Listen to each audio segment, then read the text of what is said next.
கர்த்தருடைய பரிசுத்த நாமம் மகிமைப்படுவதாக. என்னுடைய பெயர் அகஸ்டின் அற்புதராஜ். என்னுடைய வாழ்க்கையில் நடந்த ஒரு சிறு சாட்சியை, நான் எப்படி ரட்சிக்கப்பட்டேன், எப்படி ஆண்டவருக்குள்ளே வந்தேன், ஆண்டவருக்குள்ள வர்றதுக்கு முன்னாடி என்னுடைய வாழ்க்கை எப்படி இருந்துச்சு, ஆண்டவருக்குள்ள வந்த பிறகு என்னுடைய வாழ்க்கை எப்படி இருந்துச்சு உங்ககிட்ட பகிர்ந்து கொள்ளலான்னு ஆசைப்படுகிறேன். அது நிச்சயமாக உங்களுக்கு ஆசீர்வாதமாக இருக்குன்னு கிறிஸ்துவுக்குள் விசுவாசிக்கிறேன். பாருங்கள், நான் கருங்கடல் கிராமத்தை சேர்ந்தவன். பாருங்கள், சின்ன வயசுலேயே எனக்கு ஆண்டவருக்காக ஊழியம் செய்யணும்னு ஒரு ஆசை இருந்துச்சு. எங்கள் அம்மா சொன்னாங்க, மூத்த என்னுடைய அண்ணனை ஊழியத்துக்கு ஒப்பு கொடுத்துறேன்னு சொன்னாங்க. அதனால நான் எங்கள் அம்மாட்ட போய் சண்டை போட்டேன், எனக்கு ஊழியம் செய்யணும், என்னையே ஊழியத்துக்கு ஒப்பு கொடுங்க அப்படின்லாம் சண்டை போட்ட காலங்கள் உண்டு சிறு வயதில். ஆனால் வர வர வளர வளர என்னுடைய வாழ்க்கையில் ஆண்டவருக்கு எனக்கு ஒரு சம்மந்தம் இல்லாத ஒரு நிலைமை. வீட்டுக்குள்ளேனா நான் ரொம்ப கெட்ட பையன், வீட்டில் ரொம்ப சண்டை போடுவேன், அடம்பிடிப்பேன், ரொம்ப பிரச்சனை பண்ணுவேன், கோபம் வரும். ஆனால் சண்டே கிளாஸ் விபிஎஸ்க்கெலாம் தவறாமல் போவேன், அங்கெல்லாம் ஃபஸ்ட்டு ப்ரைஸ் வாங்குவேன், நல்லா இருப்பேன், ஈடுபாடாக இருப்பேன், ஊரில் நல்ல பையன் பேர் வாங்குவேன். ஆனால் வீட்டில் நான் ரொம்ப மோசமான பையன், சுத்தமாக படிக்க மாட்டேன். எங்கள் வீட்டில் நான் வாங்காத அடியே கிடையாது. கண் கரண்டி, தோசை கரண்டி, கரும்பு, விளக்குமாறு எல்லாத்துலேயும் அடி வாங்கியிருக்கேன், கருக்கு மட்டையில் அடி வாங்கியிருக்கேன். இந்த மாதிரி வீட்டில் ரொம்ப சேட்டை பண்ணுவேன். பாருங்கள், கடைசி என்னாச்சுன்னா, செலவுக்கு காசு கொடுக்கலன்னா ஒரு 10 ரூபா தரலைங்கிறதுக்காக கஷ்டப்பட்டு எங்கள் அம்மா தண்ணி எடுத்து வச்சுருப்பாங்க, குடங்கள், தண்ணி, பாத்திரம் எல்லாத்தையும் வீட்டில் கவுத்து விட்டுருவேன், எல்லாத்தையும் சிந்தி அவ்வளோ மோசமாக, கோபமாக, ஆக்ரோஷமாக இருப்பேன். அப்படி ஒரு நாள் எங்கள் அம்மா என் மேலே மிளகாப்பொடி அடிக்க ஆரம்பிச்சில, நான் எங்கள் அம்மா முகத்தில் மிளகாப்பொடி அடித்தேன். இந்த மாதிரி தான் என் வாழ்க்கை இருந்துச்சு. ரசிக்கப்படாத ஒரு நிலைமை, ரொம்ப மோசமான நிலைமை, எதுக்கெடுத்தாலும் கோபம், எரிச்சல் வரும். ஆனால் வெளியே நல்ல பையன் மாதிரி நம்ம ஆக்டிங் பண்ணிடலாம், வெளியே நல்ல பையன் மாதிரி இருந்துருவேன். ஆனால் வீட்டுக்குள்ளே அவ்வளோ கெட்ட பையன், சுத்தமாக படிக்க மாட்டேன், எனக்கு படிப்புக்கும் எனக்கும் சுத்தமாக ஆகாது. பாருங்கள், வாழ்க்கை கொஞ்சம் கொஞ்சமாக நகர்ந்து போய்கிட்டே இருந்துச்சு. வர வர எனக்குள்ளே ஒரு தாழ்வு மனப்பான்மை வந்துச்சு. நான் ஏன் இப்படி இருக்கேன், என்னால் ஏன் படிக்க முடியல, எல்லோரும் நல்லா இருக்காங்க, என்னால் ஏன் நல்லா இருக்க முடியல, என்னால் படிக்க முடியலன்னு நினச்சி ரொம்ப ஃபீல் பண்ண ஆரம்பித்தேன். தாழ்வு மனப்பான்மை, சொந்தக்காரங்க வீட்டுக்கு போகிறதெல்லாம் நான் அவாய்ட் பண்ணுவேன். கட்டாயப்படுத்தி கூட்டிகிட்டு போவாங்க, இல்லைன்னா நான் போக மாட்டேன், நான் வீட்லேயே இருந்துருவேன், வரமாட்டேன்னு சொல்லிடுவேன், உடம்பு சரியில்லைன்னு பொய் சொல்லுவேன். அப்புறம் அப்படியே நாள் கடந்து போய்கிட்டே இருந்துச்சு. அப்புறம் என்னுடைய கோபம் அதிகரிச்சுக்கிட்டே இருந்துச்சு. ரொம்ப சோசியல் மீடியா, இந்த இன்ஸ்டாகிராமில் அடிக்ட்டு, இந்த சினிமா, இந்த வெப் சீரிஸ், முக்கியமாக அவெஞ்சர்ஸ் படங்கள்லாம் ஃபுல்லாக டவுன்லோட் பண்ணி நைட்டு தூங்காமல் இருந்து பார்ப்பேன். இந்த மாதிரி அநேக காரியங்கள் இருந்துச்சு. ஆனால் வெளியே சொன்னால் யாருமே நம்ப மாட்டாங்க. அந்தளவுக்கு தனிமையில் நான் மொபைல் ஃபோனோட அதிகமாக உறவாடினேன். நைட்டு ஃபுல்லாக தூங்காமல் மொபைல் ஃபோனை பார்ப்பேன், ஸ்கூலில் போய் தூங்குவேன். அந்த மாதிரி நிலமெல்லாம் இருந்துச்சு. அப்புறம் ஒரு நாள் பாருங்கள், பாடகர் குழுவில் கொயரில் இருந்தேன். பாடகர் குழுவில் ஒரு பையன் என்னை பார்த்து, நீ தான் ஜபம் பண்ணணும்னு சொன்னான். என்ன ஒரு பையன் ஜபம் பண்ண சொன்னான்னு சொல்லி அந்த பையனை கன்னத்தில் ஓங்கி அரைஞ்சிட்டு நான் அங்கேயே கலத்தி போட்டுட்டு, எனக்கு ஊழியம் வேண்டாம், ஏசப்பா வேண்டான்னு சொல்லிவிட்டு சர்ச்சை விட்டு வெளியே போயிட்டேன்.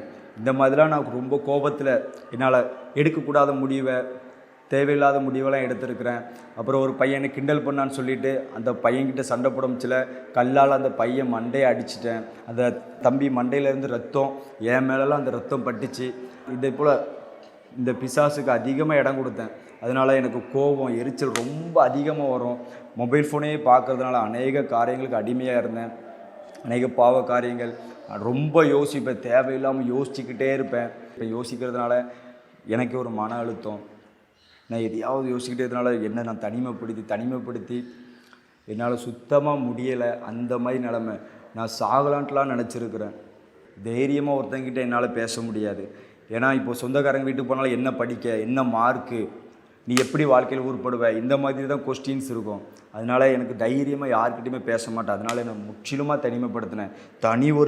ஒரு தனி அறைக்குள்ளே கடந்து தனியாக இருப்பேன். தனியாக டிவி பார்க்குறது, தனியாக எல்லாமே செல்ஃபோன் நோண்டுறது, தனியாகவே இருப்பேன். இந்த நிலமெல்லாம் மாறணுட்டு எனக்கு ஒரு ஆசை இருக்கும், ஆனால் என்னால் முடியாது. இந்த மாதிரிலாம் நிலமை இருந்துச்சு.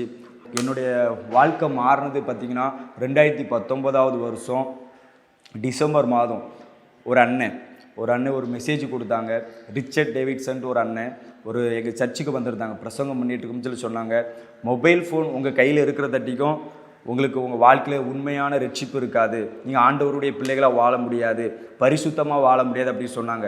மொபைல் ஃபோனை இன்றைக்கி நைட்டே போய் வீட்டில் உங்கள் அம்மாட்ட கொடுத்து பூட்டி வச்சுருங்க, பீரோக்குள்ளே வச்சு பூட்டிடுங்கன்னு சொன்னாங்க. அதே போல் ஆண்டவர் சமூகத்தில் அன்னைக்கு ஒரு முடிவு எடுத்துகிட்டு நைட்டே எங்கள் அம்மா கையில் போய் மொபைல் ஃபோனை கொடுத்தேன். 2020 ஒரு வருஷம் என் கையில் மொபைல் ஃபோன் கிடையாது.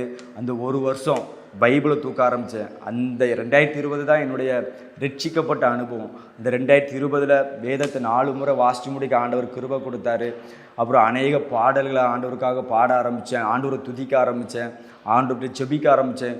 என்னுடைய தனிமையை அந்த சந்தோஷமாக ஆண்டவரோடு என்ஜாய் பண்ணேன். இந்த 2020 எத்தனையோ போராட்டங்கள், எத்தனையோ கொரோனா, லாக்டவுன், எத்தனையோ பேர் கஷ்டப்பட்டாங்க. ஆனால் நான் ஆண்டவருக்குள்ளே சந்தோஷமாக இருந்தேன். இந்த 2020க்கு அப்புறம் நான் சரியாக படிக்காததுனால எனக்கு காலேஜ் போகும்ச்சில் எனக்கு இங்கிலீஷை பார்த்தாலே ஒரு பயம். உடனே தமிழ் டிபார்ட்மெண்ட் எடுத்தேன். பிஏ தமிழ் எடுத்து படிக்க ஆரம்பித்தேன். அதுலேயும் எனக்கு அரியர்ஸ் வந்துச்சு. உடனே அதை ஸ்டாப் பண்ணிவிட்டு வேலைக்கு போக ஆரம்பித்தேன். அநேக இடங்களுக்கு வேலைக்கு போனேன். ஆனாலும் எனக்கு நிம்மதி இல்லை. ஏசப்பாவுக்காக ஏதாவது செய்யணும், ஏசப்பாவுக்காக செய்யணும் அப்படின்னு எனக்கு ஒரு ஆசை, உள்ளுக்குள்ளேருந்து ஒரு வாஞ்ச விருப்பம். நான் எங்கே போனாலும் என்னுடைய இருதயம் வெறுமையாகவே இருந்துச்சு. எனக்கு அதுலேருந்து ஒரு விடையே இல்லை, எனக்கு ஒரு பதிலே கிடைக்கல. நான் ரொம்ப சோர்ந்து போயிருந்தேன். கடைசியாக 2025 ஏப்ரல் 14 இயேசு வந்திருக்கார் ஊழியத்தின் மூலமாக ஒரு தரிசன முகாம் வச்சுருந்தாங்க, வாலிபர் முகாம். அந்த முகாமில் நான் கலந்து கொண்டேன். நான் 2 கேள்வியோடு அந்த முகாமில் போயிருந்தேன். ஒரு கேள்வி ஏசப்பாவுக்கு ஊழியம் செய்யணுங்கிறது ஒரு கேள்வி, இன்னொன்று நான் வேலை செய்யணுங்கிறது. 2 கேள்வியோடு ஆண்டவர் சமூகத்தில் போயிருந்தேன். அந்த வாலிபர் முகாமில் உட்கார்ந்துருந்தேன்.